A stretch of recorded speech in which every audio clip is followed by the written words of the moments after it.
picture this scenario for a second.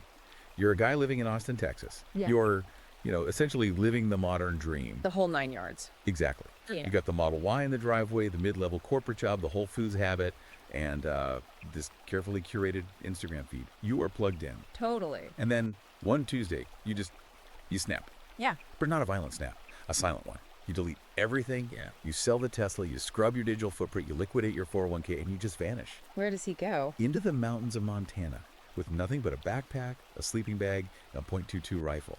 You aren't running from the police. You're running from something much bigger. You're escaping a society you've decided is rigorously designed to dismantle you. That sounds like the opening scene of a survival thriller or a manifesto, doesn't it? It does. But according to the source material we have on the desk today, this isn't fiction. This is the opening salvo of a very real, very specific life strategy. Welcome back to the Deep Dive. Today we are buckling up for an ultra-long, incisive, and frankly fascinating discussion. We are tackling a controversial underground ebook titled Minimal Monk Mode: Silent Financial Running, TV, Mini Fridge, Mattress, and Clean Living in the Red Pill Refuge Camp by Conrad Riker. It's a mouthful. It is. Now, listen to me closely. Before we go any further, and I mean right now, you need to do 2 things. First, hit that like and subscribe button for the deep dive. Do it so you don't miss these breakdowns. Yep. Second, pause this if you have to, open up a new tab, and go to Amazon Kindle or Google Play Books and buy this book immediately. Seriously, you're going to want to follow along with us. It's dense. Very. Also, make sure you follow the author at Conrad Riker over at Substack. It is definitely a text that demands attention. Riker isn't writing a self-help book in the traditional sense. He calls it a field manual for men who feel they've been exiled by modern culture. A field manual. I like that. It's angry in places, but it's also meticulously structured. Right, and our mission today is to really get into the weeds of this. This is tailored for a very specific audience. Men's rights activists, the red-pilled community, but the arguments Riker makes about the history of our institutions, Yeah. they're complex. He's talking about how society has been captured by feminists and Marxists, and he is not subtle about it. Not at all. Exactly. And just a quick disclaimer before we unpack this. Our goal here is to report impartially on the, intense and provocative viewpoints in Riker's book. We are exploring his survival manual, trying to understand the logic driving these conclusions. So let's start with the diagnosis. Riker paints a pretty bleak picture of the Western world. He argues that the institutions we trust, HR departments, the courts, media, education, they've all been captured. And he describes a very specific mechanism of control. He uses the term dynocracy. His core argument is that these institutions have been feminized, taken over by what he calls cultural Marxists. Okay, but what's the tool they use?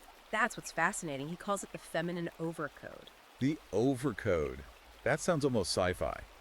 Is he saying there's like an actual rule book somewhere? He argues it's more insidious than a rule book. It's operant conditioning. The overcode is the unwritten rule that in this new system, emotional expression is the highest virtue. Okay. But here's the catch. Competence, specifically male competence, just the ability to get things done without fuss, is seen as a threat unless it's accompanied by what he calls performative vulnerability. Wait, let me see if I have this right. So you can't just be good at your job. You have to be good at your job and be willing to publicly struggle or cry about it in a meeting to be accepted. Essentially, yes. If you're just competent and stoic, you are viewed as cold, potentially dangerous, or toxic. And he points to HR departments as the what? The priesthood of this new church. He claims they punish the stoic men guys who just want to do the work and go home while rewarding the weepers, the ones who play the emotional game. So the weeper gets the promotion because he fits the overcode, and the guy who actually delivered the project gets managed out because he didn't share his truth. That is the assertion. And he extends this overcode into the legal landscape, which is where the book gets incredibly heavy. He talks specifically about family courts. Right, the statistics. Riker cites a statistic claiming that 68% of men in family court face false abuse allegations. He argues the system just assumes guilt. He uses this term, guilty adjacent. I remember that part. It's a terrifying concept. It's the idea that even if you aren't proven guilty, just the accusation is enough to shred your life. He tells that story about the teacher in Vancouver, right? Yes, the soccer coach. It's pivotal to his argument. This teacher was accused of inappropriate behavior, zero proof. The criminal case was dropped. It literally didn't happen. But the school board refused to rehire him anyway. because the accusation itself was the stain. Exactly. He wasn't guilty, but he was guilty adjacent. In the eyes of the Overcode, the institution had to sacrifice the man, just in case. Riker uses this to illustrate what he calls the virtue penalty. Which is the idea that high character, honest men are actually at a disadvantage. Precisely. Because they refuse to manipulate the system, while sociopaths who can fake vulnerability thrive. And this leads to his solution. He says, you can't win this game. The only rational move is the silent exile. So men are withdrawing not because they're weak, but as a strategy. As a counterinsurgency. Which brings us to the core concept, monk mode. So monk mode. When I hear that, I usually think of, digital nomads trying to launch a drop shipping business, but Riker, he's talking about something much more primal. He defines it as counterinsurgency. It's a strategic retreat. The central metaphor he uses is the hedgehog versus the fox. I love a good animal analogy, but usually the fox is the hero, right? The fox is smart. In the West, yes. But Riker flips it. He says the fox is clever, it's fast, and it chases validation. But the hedgehog has one defense that always works. It curls into a spiky ball. It becomes impossible to consume. Exactly. Riker argues that modern men need to become hedgehogs. Minimalism, silence, no debt. If you need nothing, the system can't control you. This connects to his whole rant about domestication. He thinks comfort, the soft bed, the tasty food, Netflix, isn't just a luxury. He sees it as a leash. Yes, he believes comfort is the primary tool of control. He introduces this concept of the gratification gradient. Okay, what's that? The text argues that the system is built on dopamine addiction. If they can keep you chasing the next hit food, likes, porn, spending, they own you. The primary weapon a man has is the ability to defer gratification. So it's not just save money, it's starve the enemy of your attention. Correct. If you can delay the reward, you break the chain of control. You become, in his words, ungovernable. Speaking of breaking chains, let's get into the physical tactics. Yeah. This is where the book moves from philosophy to a literal manual. And some of this is, well, it's intense. Let's talk about the mattress doctrine. This is one of the most specific chapters. He insists on sleeping on the floor. Literally the floor. No yoga mat, no Japanese futon or something. Hard surfaces only, maybe a thin rug. He calls the modern bed the cushion cult. His argument is that soft beds breed soft men. And he gets into the physiology of it. He does. He claims a hard surface aligns the spine, which we've heard, but he says it keeps the nervous system in a state of alert readiness. So a soft bed puts you in a coma, essentially. That's his view. He calls it sleeping hard to think hard. He believes sinking into memory foam disconnects you from your environment, dulling your survival instincts. It's a rejection of the feminized bedroom. Okay. And then there's the kitchen, Yeah. or the lack of one. The mini fridge strategy. I thought this was just about saving rent, but it's more than that. Oh, it's not just about space. It's about silent financial running through food. The rule is strictly water, eggs, and steak, or simple proteins. He calls everything else food matrix junk. The food matrix. Yeah. So the processed food industry is part of the control mechanism. Absolutely. He argues it's designed to spike estrogen and lower testosterone while also draining your wallet. The mini fridge represents sovereignty. If you aren't filling a massive refrigerator with consumer junk, you are starving the beast. It all connects back to that idea of physical rebirth, lifting weights, cold showers, standard stuff in this space. But he links it directly to hormonal warfare. He mentions that testosterone drops when men seek social approval, but rises when they master their own environment. It's about becoming physically harder to kill and harder to manipulate. Okay, here's where it gets really interesting, and possibly the most controversial part of the book, the social tactics. Specifically, the no women rule. This is a major pillar of the text. Riker analyzes what he calls the approval debt cycle. Break that down. Is he saying men are in debt to women? He argues that seeking female validation is like taking out a loan with incredibly high interest. You perform emotional labor, you spend money, you compromise your stoicism to fit the overcode. And in return, you get validation that just disappears. And requires more payment tomorrow. You never pay off the principal. His strategy is interior exile. That sounds incredibly lonely. To the blue-pilled mind, yes. To Riker, it sounds like freedom. He suggests a one-way filter. You only engage with women when absolutely necessary for a mission or for business. Otherwise, you're a ghost. Is this supposed to be a permanent state? He frames it as a strategic phase for a man to rebuild himself, but he pairs this with the no-fap imperative.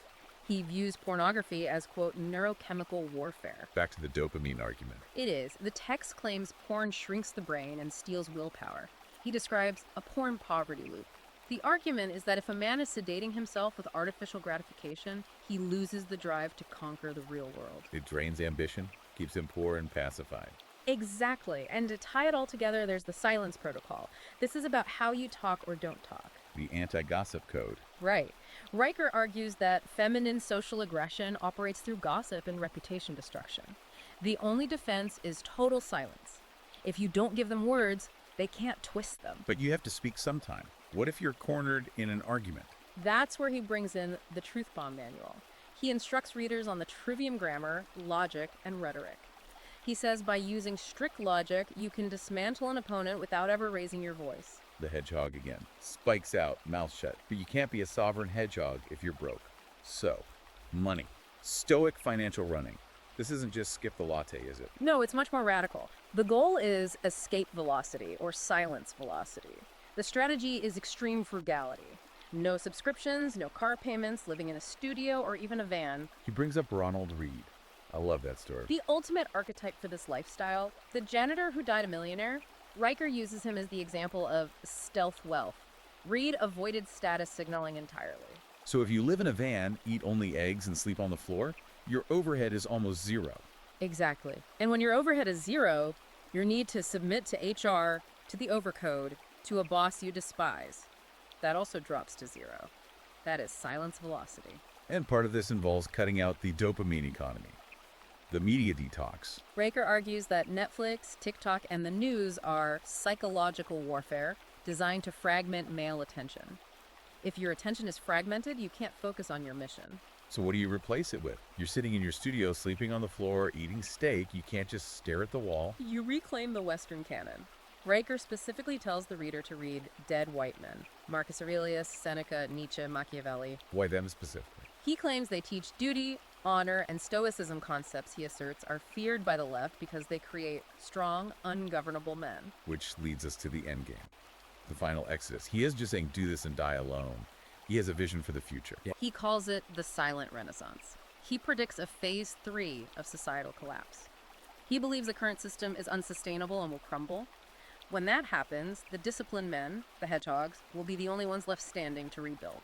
And this involves a literal move, right? The rural shift. It does. The text cites statistics about rural men having higher testosterone, owning firearms and land. It's a move toward total self-sufficiency. Solar power, water, food. And this is where the Red Pill Refuge Camp comes in. Exactly. Riker clarifies it's both a mental state and a physical reality. He describes groups of men living off-grid, sharing skills like coding and combat, completely detached from the systems they believe are crumbling. So to wrap this up, what does this all mean? We've looked at the diagnosis, the tactics, and the escape plan. If we connect it all, Riker's book is a manifesto for total systemic withdrawal. He's arguing you can't fix the system from within because the institutions are designed to digest you. The only winning move is not to play. It's financial, emotional, and physical autonomy. It is. It's the image of that hedgehog again. The man who owns nothing, needs nothing, and therefore cannot be controlled or destroyed. And because he has spines, he is dangerous enough to be left alone. That is a lot to process. It's intense, it's controversial, and it is undeniably a fascinating look into a very specific worldview. And we've barely scratched the surface here. Oh, there's so much more in the book itself. The specific logic puzzles for the truth bomb section, the nutritional breakdown. Absolutely. So here is your mandatory call to action again, and I'm serious about this. If this deep dive sparked even a little bit of curiosity, or if you feel that overcode closing in at work, you need to go to Amazon Kindle or Google Play Books right now and buy Minimal Monk Mode by Conrad Riker. Read the source material for yourself. Form your own conclusions. And don't forget to follow the author, at Conrad Riker, at Substack, to see where this silent renaissance goes next. It's a perspective you won't find in the mainstream, that's for sure. Thanks for diving deep with us today. Remember, like and subscribe so you don't miss the next one. And as Riker would say, keep your spines out. Keep your spines out.